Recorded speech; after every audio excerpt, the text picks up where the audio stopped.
केंद्रीय कैबिनेट की बैठक में शनिवार को कई अहम ऐलान हुए। इनमें सबसे बड़ा फैसला एकीकृत पेंशन योजना यानी यूपीएस को लेकर के रहा। सरकारी कर्मचारियों के लिए लाई गई इस योजना में कई बड़े ऐलान हैं। यूपीएस की सबसे बड़ी खास बात यह है कि इसमें पुरानी पेंशन स्कीम ओपीएस की तरह सरकारी कर्मियों को रिटायरमेंट के बाद औसत मूल वेतन के 50% राशि मिलेगी।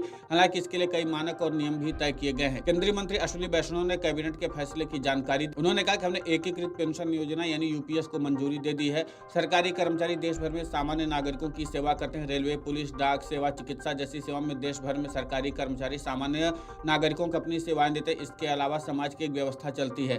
सरकारी कर्मचारियों का समाज में महत्वपूर्ण स्थान है। सरकारी कर्मचारियों की सामाजिक सुरक्षा से जुड़े मुद्दे समय समय पर उठते आए हैं और उस पर अच्छे निर्णय भी लिए गए हैं। सेवानिवृत्ति यानी सुपर एन्युएशन के बाद मिलने वाली पेंशन सामाजिक सुरक्षा का महत्वपूर्ण भाग है। देश भर में सरकारी कर्मचारियों की तरफ से मांग आती रही कि नई पेंशन स्कीम यानी कि एनपीएस में सुधार किए जाए। अप्रैल 2023 में डॉक्टर सोमनाथन की अध्यक्षता में इस पर समिति भी बनी और 100 से ज्यादा कर्मचारी संगठन यूनियन के साथ विस्तार से सलाह मशवरा किया गया।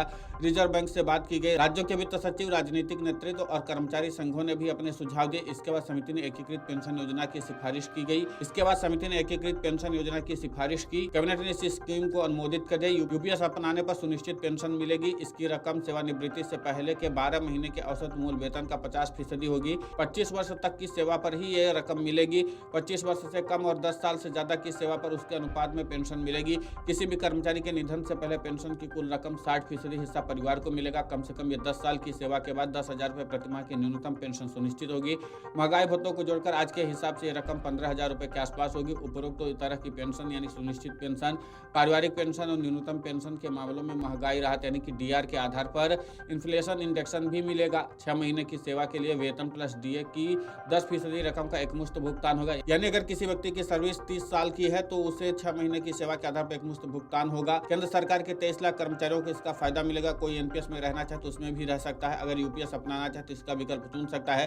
राज्य सरकारें भी इस संरचना को चुन सकती हैं। अगर राज्य सरकार के कर्मचारी इसमें शामिल होते हैं तो 90 लाख कर्मियों को इसका लाभ मिलेगा। कर्मचारियों पर इसका भार भी नहीं पड़ेगा। 10 वर्ष पहले तक कर्मचारी और सरकार 10-10% का योगदान देते हैं। हमारी सरकार ने योगदान को बढ़ाकर 14% कर दिया था। ये अपने आप में एक बड़ा कदम है। अब केंद्र सरकार का योगदान बढ़कर 18.5% हो जाएगा। ये स्कीम 1 अप्रैल 2025 से लागू होगी। वित्त सचिव डॉक्टर सोमनाथन ने कहा था कि जो कर्मचारी 2004 से अब तक और आगे 31 मार्च 2025 तक सेवानिवृत्त होंगे वे सभी यूपीएस के 5 बिंदुओं का फायदा ले सकेंगे। उन्हें एरियर्स भी मिलेंगे। जो राशि उन्हें मिल चुकी है उसमें से नई गणना के मुताबिक रकम एडजस्ट होगी। एरियर्स के लिए 800 करोड़ रुपए रखे गए हैं। योजना पूरी तरह से वित्त पोषित है। केंद्र का पेंशन में जो योगदान बढ़ेगा उसके अतिरिक्त भार वहन के लिए वार्षिक आधार पर 6,250 करोड़ रुपए रखे गए हैं। वित्त सचिव डॉक्टर टीवी सोमनाथन ने कहा कि 2004 से अब तक 20 साल का वक्त गुजरा है। इस दौरान एनपीएस के तहत सेवानिवृत्त होने वाले कर्मियों की संख्या अपेक्षाकृत कम है। इनका पूरा रिकॉर्ड हमारे पास है। वे कब सेवा में आए, कब से सेवानिवृत्त हुए हैं, तब उन्हें रकम कितनी मिली है, ये सारी जानकारी हमारे पास। अगर वो यूपीएस चुनते हैं तो उन्हें गणना के मुताबिक ब्याज जोड़ करके जितना एरियर्स बनेगा उतना दिया जाएगा।